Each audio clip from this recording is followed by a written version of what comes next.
back with another video. Hold on, let me eat my pizza. I'm starving. I haven't ate all day.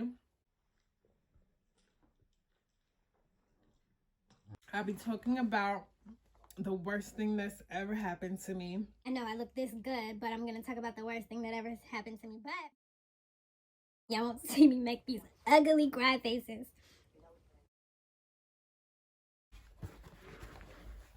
I even got a box of tissue just in case it gets real in here. Just in case. I'm going to be telling you guys a little bit about the worst thing that's ever happened to me. It's the worst thing, but God shows me my favor in all of this. So what's the worst thing that's ever happened to you? Let me know. Comment down below.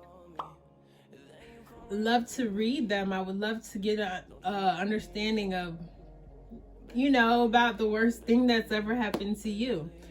We do end up getting through these things, and by surprise, we don't even know how we got through it. I brought you to my channel today because I want to talk to you about the worst thing that's ever happened to me. The worst thing that's ever happened to me was when I moved from Florida.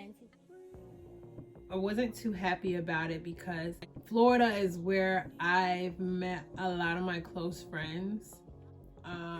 That's where I was in my first serious relationship. Take a mad dash right back to Atlanta, Georgia, where I didn't want to be because I grew up here, and it's like I need some new scenery. I need to see other things. And who wants to leave nice sunny Florida, palm trees?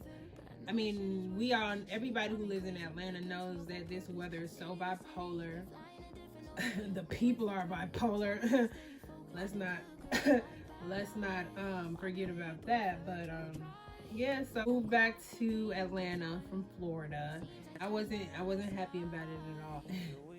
I'm leaving the love of my life. I'm leaving the church that I started to attend.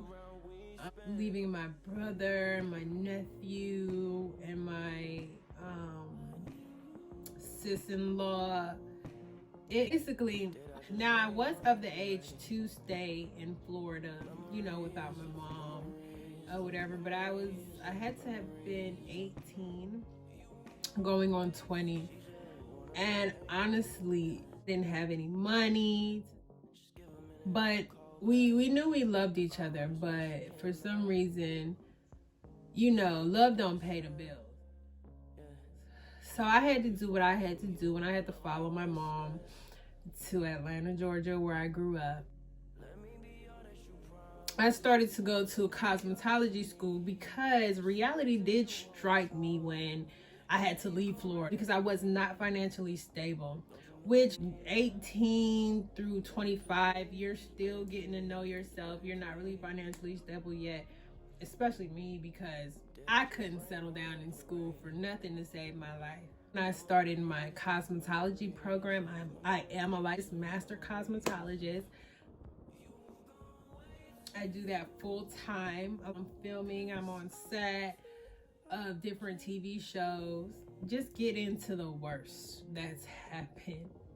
Okay, so I finally moved back to Atlanta, Georgia. I left the love of my life.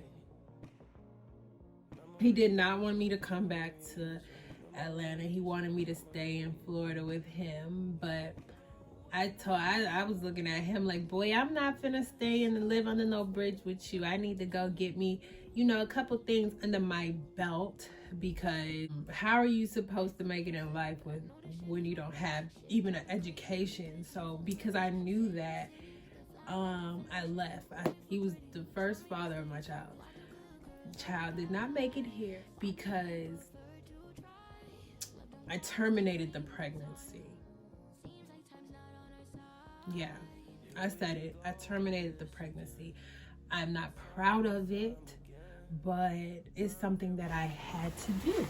Terminate a pregnancy only at the age of 18 or 19. Part of me didn't feel a thing because I was so young. And being that young, you have so many things to keep your mind off of traumatic experiences, which is what hanging out with friends, going out to parties, drunk with alcohol. you know, I don't really indulge in things like that anymore. Having an abortion was one of the worst things I've ever done in my life. The worst thing that's ever happened to me. Falling in love by myself was one of the worst things that's ever happened to me. So when I moved, me and the love of my life, we said that we would get married. You know, I had intentions to get married to him. I started looking up different careers that I would like to be in. I already knew I wanted to work for myself. I've been doing hair since I could remember, so why not get into it? I went on his Facebook page one time, and kid you not, he would have had 2 kids by 2 different women a month apart. And I didn't find this out till after I had the abortion. So we still dated when I found it out. I was hurt, but we still dated because, you know, we were trying to, you know, get over the hurdle or whatever you call it. Still dated, and I can't even believe I was that strong to deal with that, but I was, and I guess I was that strong because I knew who he wanted to be with deep down inside. So I guess that's what had me hold on. Now we're doing a little long distance thing going on. So I'm in Georgia, he's in Florida, and I'm on his Facebook and I see them hugging up, kissing each other, kissing the baby and all that stuff. Although I knew he had another baby on the way, hugging up and the kissing up wasn't adding up to what he was telling me on the other end about getting married. So once I saw that, I flipped out. Period. I flipped. So after it just so happened, it's crazy how, you know, the Holy Spirit might work, or maybe even the devil might work. You never know which one is working until the outcome. Then you see which one was working with you and which one wasn't.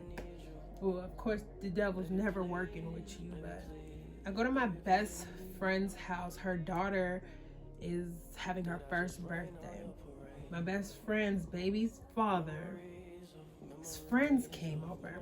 And when his friends came over, this one gentleman stood out to me the most. The reason why he stood out to me, because I remember before we moved away to Florida and California, is your name?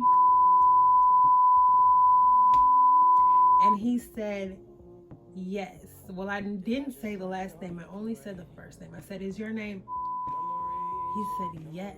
I didn't remember his last name. You probably don't remember me, but I remember you. I was like, how are you? All I remembered was that this guy, I didn't know anything else. I didn't remember anything else. I didn't know that he was happy. We went outside and we talked from the party. We talked a little bit. We exchanged numbers. And then we hit it off from there. After we hit it off, we texted every day. We're always texting. Gentlemen will come pick me up from my hair school. He started to disclose some information to me. Some crisis was going on in his family. And back then, I literally thought I could save somebody. I literally thought I could help the next person. With this crisis going on, somebody else would have told me, girl, take off running. Somebody else would have told me that, but I said, you know what? This young man could use some help.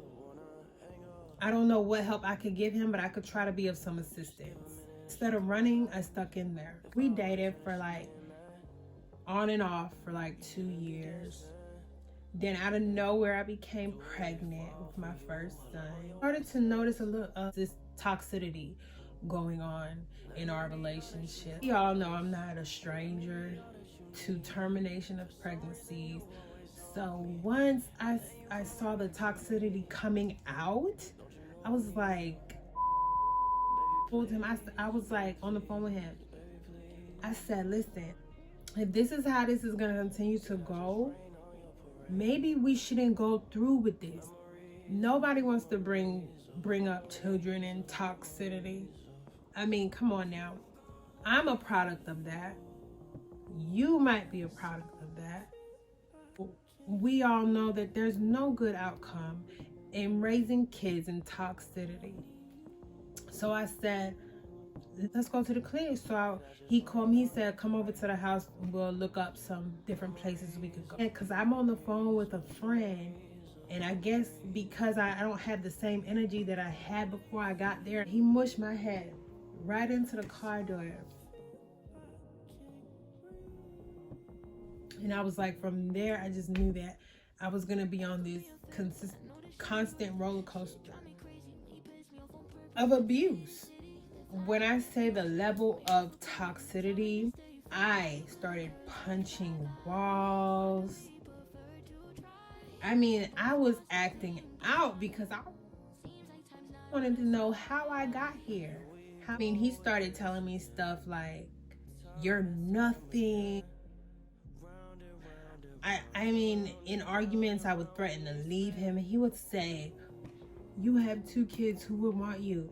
Our whole time in the relationship, he just kept bringing me down, bringing me down, bringing me down, bringing me down, bringing me down, like down to the ground, instead of building me up. You know what I'm saying? Things that will come out of his mouth. Then we're on to baby number 2.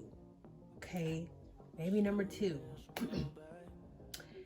And I did not find out I was pregnant with baby number 2 until I was 3 months. So guess what? No termination there. It's too late. It's too late. I love my kids. I love my kids. And I wouldn't trade them for the world now that they're here. I wouldn't trade them. The worst experience ever was being in love by myself. Was thinking that these men had my back. And no matter what, no matter how dramatic of a woman I was to them, that they will still stay. Us women, we go through periods. So sometimes it's not even about you. It's about her hormones. It's about maybe she's still postpartum. Being a mom for the first kind of like, it's a bittersweet, because although I love my kids very much, since he could have the postpartum, I don't want it. Having hormones, having menstrual cycles, all of that stuff does something to the brain, and it really takes a strong man to accept that women go through hard times. Women go through tough times. We go through times when we don't want to just get up out the bed. We go through times when we don't feel like cooking. We go through times when we don't feel like cleaning up. But best believe, honey, when we start, we get the job done. We gonna get the job done regardless. It's just, being a woman, you have so much jobs. Got 10, 20 jobs, and it's like, being in a relationship, if you don't understand that with me, then I don't want to be in a relationship. That's another worst experience of a lifetime. It's just to know that dating isn't as easy as it used to be once upon a time. It is so hard. Had I known dating was gonna be this hard, I would have tried my best to be married at 17, but it didn't work like that. I have people that I could depend on. I have people that support me. I have people I can call at any time. But sometimes being a woman, you feel alone.